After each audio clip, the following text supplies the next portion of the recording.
Good morning. So I'm John Wainwright, or better known as Amanda's husband and Nix's father. So the Declaration of Independence grants us the right to life, liberty, and the pursuit of happiness. There's also that portion about all men created equal, but we won't get into those obvious implied inequities right now. So what does this have to do with parenting? Well, I think this statement can be really shortened into, as parents, we want our kids to be safe and happy. So Nix was born midday on November 5th, 2010.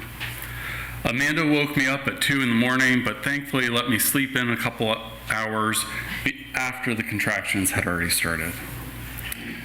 When Nix took their first breath, I started crying as the swell of emotions and a pain in my right shoulder overtook me. You'll have to ask Amanda about that later. I got to cut the cord, and for the next 3 months, they slept well and they were an easy child. That ended right then. I mentioned this to my HR partner that they were sleeping so well and everything was easy. Arlene had adopted 5 kids, and she just said, just wait. I still blame her for jinxing it. From 3 months on, we said Nix would be a wonderful leader. They were never one to take the easy way or be persuaded. They became accustomed to confinements and then tried to break free. Their crib, their 4x8 playpen, their pink convertible walker, their 16x16 outdoor padded playroom. The first time they saw the ocean is the first time they ran straight for it. Thankfully, my legs were and still are much longer. Their learning style was also very unique. They had been a perfectionist and tended not to want to try anything until it was absolutely perfect. We were worried about their ability to talk and recite the ABCs, even though Amanda recited them multiple times daily, and we had them around the playroom. Then one day, Nix just went A to Z, no problem, like it was always there. I was a bit different. When I was learning the ABCs, I asked, why are there 2 N's in the alphabet? Confused, my mother said, what do you mean about 2 N's? I said, well, the last part of the song, X, Y, N, Z. Which N?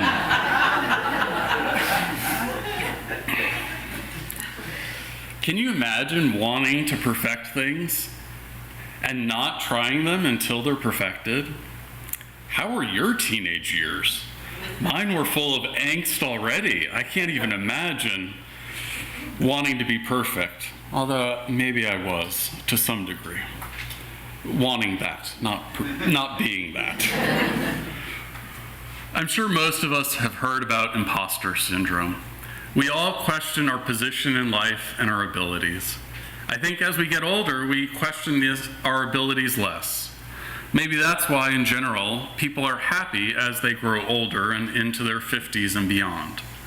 I'm sure hoping that's the case for me.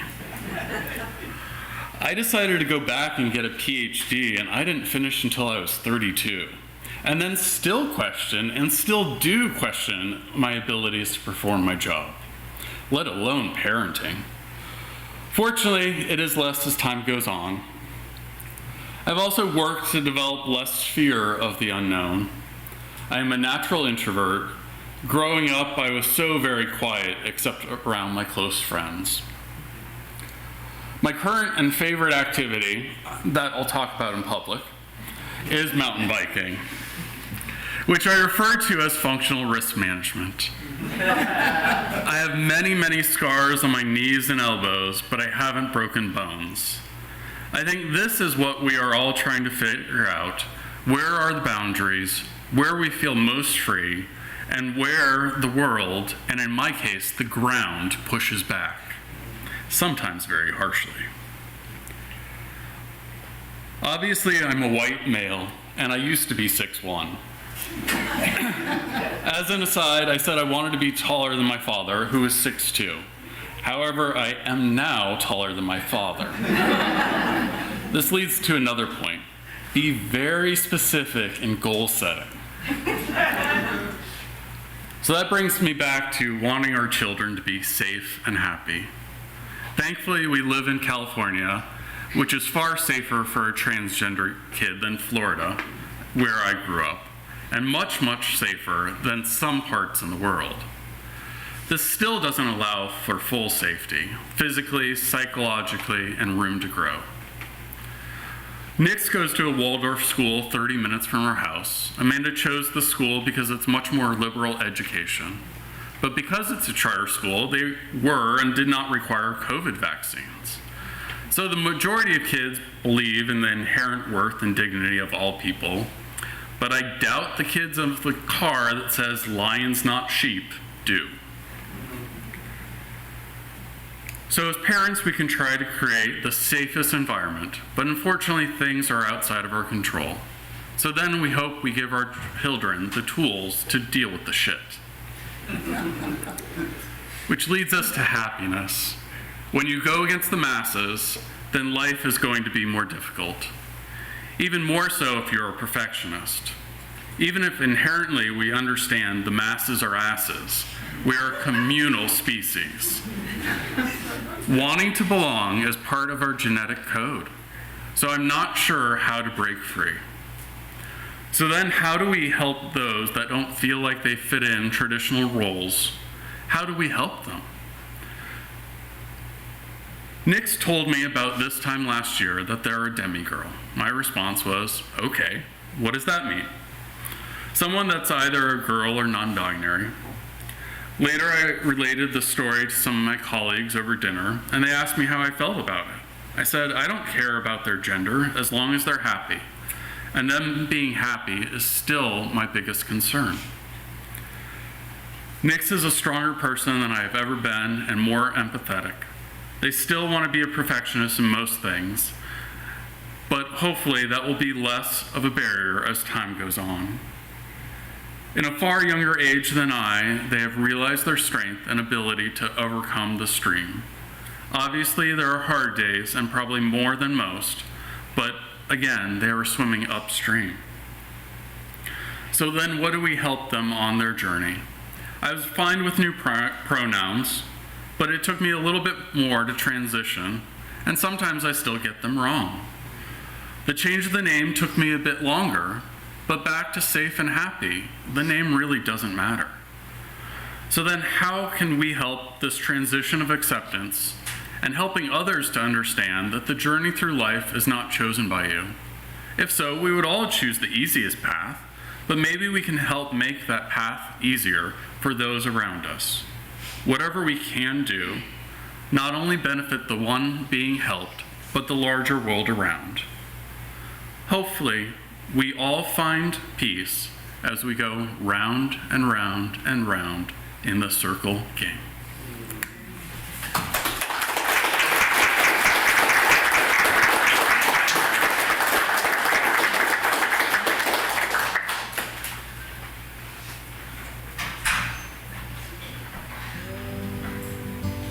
What was it like to hear about your kid's gender identity for the first time?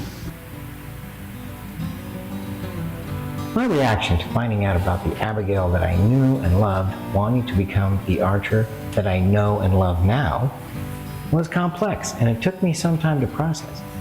Being a trained human sexuality educator for Unitarian Universalist youth, it seemed actually as easy as walking in the park, but I had to let go of my preconceived notions, mostly stemming from the days of ballet practice and carpools and dressing up to go to their friends' school dances, etc. I thought I was a pretty cool girl dad by the early teen years. Then it became clear, and I realized this is about Archer, not about me. It got easier, and I will continue to be the ally that I hoped I always have been, supporting them in their real life as the whole person they are today and appreciating their choice to show the world who they really are. so much pride involved in this. I'm lucky to have received the gift of such a talented, intelligent, and brave offspringer. What have you learned from parenting them in particular? That old adage that I invented right now, which says just show up for your kids and things will work out in the long run, is pretty much true in my case, but there's more. I made mistakes and I used wrong pronouns sometimes, as did grandparents and other extended family, but found Archer to be forgiving and understanding. They appreciated my efforts and let me know along the way that so many of their friends were unable to find the kind, genuine parental support that was abundant in our home. What's something you wish other people knew about non-binary people?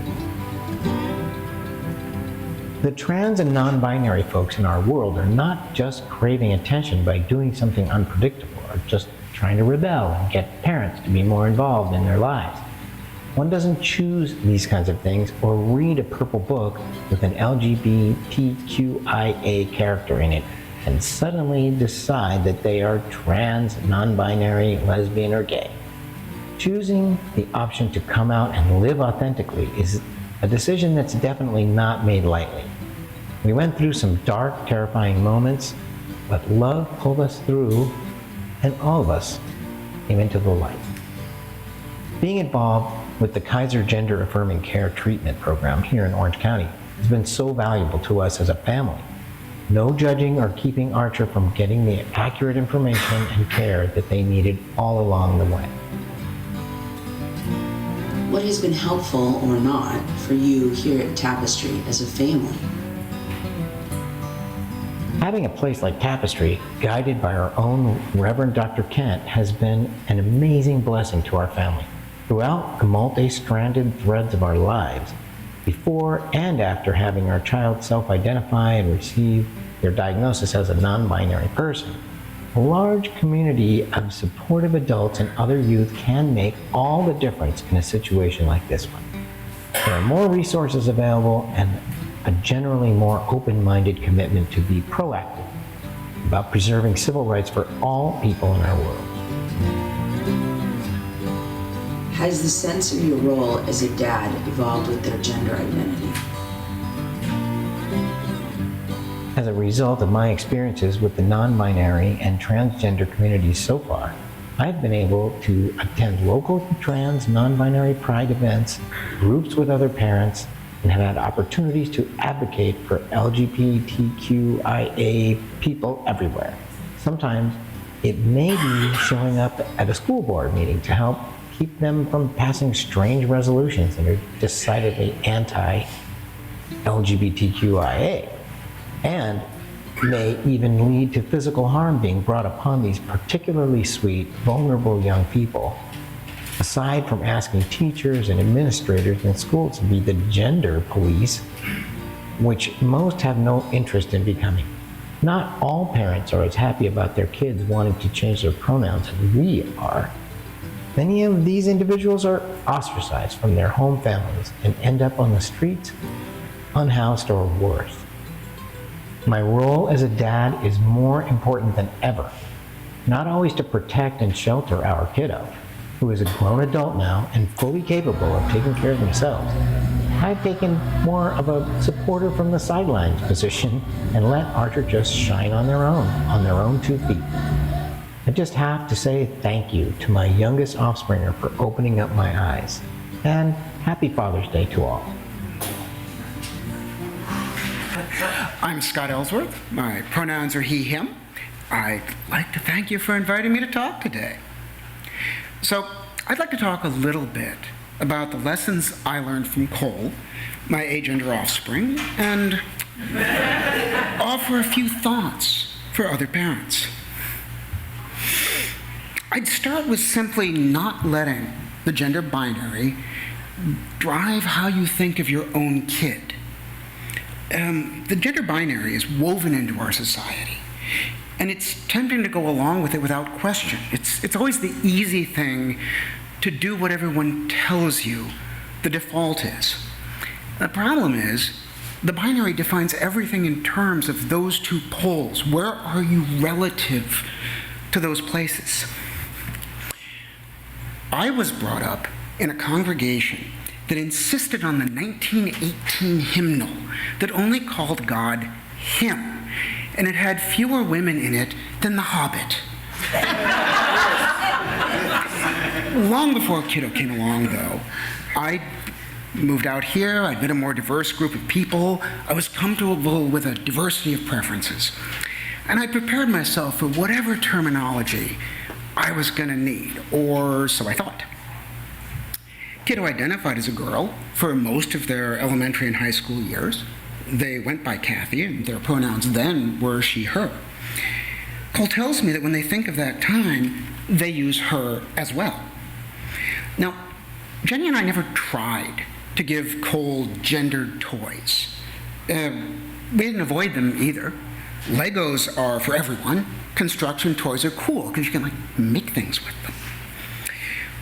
Cole had sheets with horses and sheets with dinosaurs. Gifts from other family members were more likely to be gendered. But even there, Cole liked what they liked. So, agender is classified in the non-binary bucket, under the non-binary umbrella. But in Cole's experience as someone who's agender kind of looks at the binary and cocks its head sideways. I had thought of gender in terms of societal roles, like whether the binary's formal roles bring in implicit sexism. But for Cole and their friends, it's much more personal. For Cole, non-binary implies something in relation to that. For them, there's not really there at all. It's separate. So that's my second suggestion. Listen to how your kid defines themselves and how they categorize themselves. Accept that may change with time, but they own their taxonomy. Cole, for their entire life, just wrote right over top of any categories that didn't set well. That's not true of every kid. You may need to help them find which roles they're going to go along with, and which they're going to defy, and which they're just going to look at and say, not for me. Listen to what they like, whether it's toys, fashion, how they think of themselves. Pronouns are part of that identity. For Cole, if you use the wrong pronouns, it's better to just correct in the moment and rather than pretend it didn't happen. As that way, you'll be practicing the pronouns they like. Now, that's a little complex because Cole alternates between preferring he or they. That's because they want their external presentation and position to match their internal dynamic. And that's always changing. It's part of their internal state. So, my third suggestion, listen. Assume they've thought deeply. Believe them about their own truth. The kid knows what they want. And it's true of all kids. They may be working on articulating that desire, but they do know. And Cole's advice to me was, your kid is not too young to talk about this stuff. It's worth asking early about what research they've done. But do it to learn what they know, not to correct, oh, you got your gender wrong. No. If they come to you asking for something like hormone replacement therapy, you may trust that they have thought about this extensively. There's a good chance that they are the expert that you know in this. There's a popular myth that people make gender changes on a whim. This is not so. Going up against a societally defined gender role is hard. And often you're having to define your own path without a lot of signposts on the way. So if they say, hey, I might be trans, they're actually telling you they are. And they're probably really concerned about how you are going to react to it. People don't make these decisions lightly. Now, what can you do as a parent? Well, help them understand what you know about being in a marginalized community. And one thing you do have is more experience at life, just not their life. So recognize that a big part of what you may have to do is help them find resources from other people with different perspectives and different experiences. I'm cis and het. I learned a lot from my gay friends who lived through the 80s, but I didn't live that experience. So the best I could do was point Cole towards others who knew more, who lived that life, who could tell them some of what they might face. But the wheel turns. They would face something different. A lot of those stories, they're not mine to tell. So that's one other thing. Remember, not all stories are yours to tell. But you can point them towards people whose stories they are. Okay. I asked Cole, so what do you wish people knew? And as someone in a marginalized community, it would have saved Cole a lot of strife to understand that you can't save everyone, and sometimes you do have to walk away. They lived in California with a supportive family, and they kind of got the message that they needed to help everyone who lived in a less supportive community. Those are two tragedies, but you have to decide and pick and choose the battles you're going to fight. If you try to fight every battle, you'll just drain yourself. They point out to me, a thing I did not know, that young queer spaces often get into huge rants, and that was not healthy for them. There's that words again, for them. You have to support your kid where they are. So, what was healthy? Well, you can decide that dresses make you feel good and wear one, or avoid wearing them because they make you feel bad. If you do what makes you happy, what speaks to your truth, the rest will work itself out. And they told me, watch out for the shoulds. The things like, oh, girls should like flowers and boys should like trains, and girls should get flustered around boys, and boys should be clumsy when trying to express interest. Okay, there's the roles. But if you get too wrapped up in shoulds, you cease to chase happiness. Chasing happiness is a lot better than avoiding sadness. So, quoting Call Me Joe, it's more important to chase euphoria than avoid dysphoria. I'll end with this thought. Raising a non-binary child is like raising any other child in one key respect. Your kid is not an extension of you. They're unique. You can't live through them. Trying will only make everybody sad. There are differences. You may have conversations about things like binders or therapy or surgery, but those are details. The conversations themselves where you say, tell me what you need. Tell me who you are. Help me understand what the wording is and what the underlying truth is. That's more alike than different. So, thank you. And thank you, Cole. You're the best kid.